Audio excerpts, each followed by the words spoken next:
আজকে এনসিপিকে গুলি করছে, কালকে তারা তাহলে আরেকজনকে গুলি করবে, কালকে আরেক দলকে গুলি করবে। এইভাবে তো হচ্ছে। এখন এটার থেকে বাঁচার উপায় কি? আমি তো বাঁচার কোনো উপায় কারো কাছে আছে বলে আমি মনে করছি না। ইদানিং যেভাবে ভারতের ব্যাপারে ভারতের ভিতরেও আবার কিন্তু আন্দোলন হচ্ছে, তাদের অনেক সংগঠন কিন্তু গতকালকে আমাদের হাইকমিশন ঘেরাও দিয়েছে, তারাও কিন্তু হুমকি দামকি শুরু করে দিয়েছে।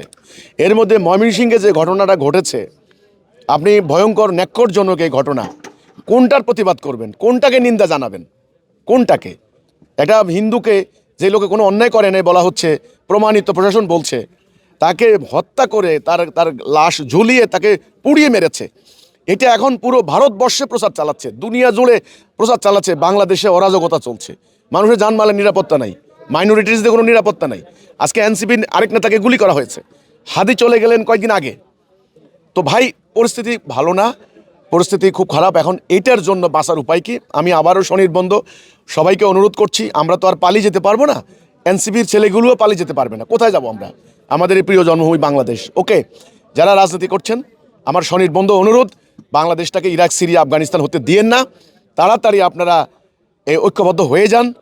ঐক্যবদ্ধ হওয়ার জন্য ভাই একটা প্ল্যাটফর্ম লাগে, একটা আদর্শ লাগে।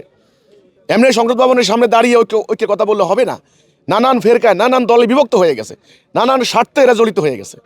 এখন বাঁচতে হলে ঐক্যবদ্ধ হতে হবে, এবং এই মবের বিরুদ্ধে, এই উগ্রবাদের বিরুদ্ধে, এই সন্ত্রাসীদের বিরুদ্ধে যারা গুলি করছে, এদের বিরুদ্ধে একটা জনমত গড়ে তুলতে হবে। এটা হলো আমার কথাটা। সেটার জন্য একটা আদর্শ লাগবে, সেটা নিয়ে তো আমি কাজ করছি। তা আজকে যে কথাটা আপনি বললেন, অত্যন্ত উদ্বেগজনক, খুব ভয়ঙ্কর। গতকালকে শুনলাম মিরপুরে 7 জনকে কোপানো হয়েছে, লক্ষ্মীপুরে 2টা বাচ্চা মারা গেছে অলরেডি, একজন বিএনপি নেতার আগুন দিয়ে দেওয়া হয়েছে, ঘরে তালা দিয়ে। কি ভয়াবহ পরিস্থিতি! তো কাজে এখান থেকে বাঁচতে হলে এখন ঐক্যবদ্ধ হতে হবে, এছাড়া আর কোনো উপায় নেই।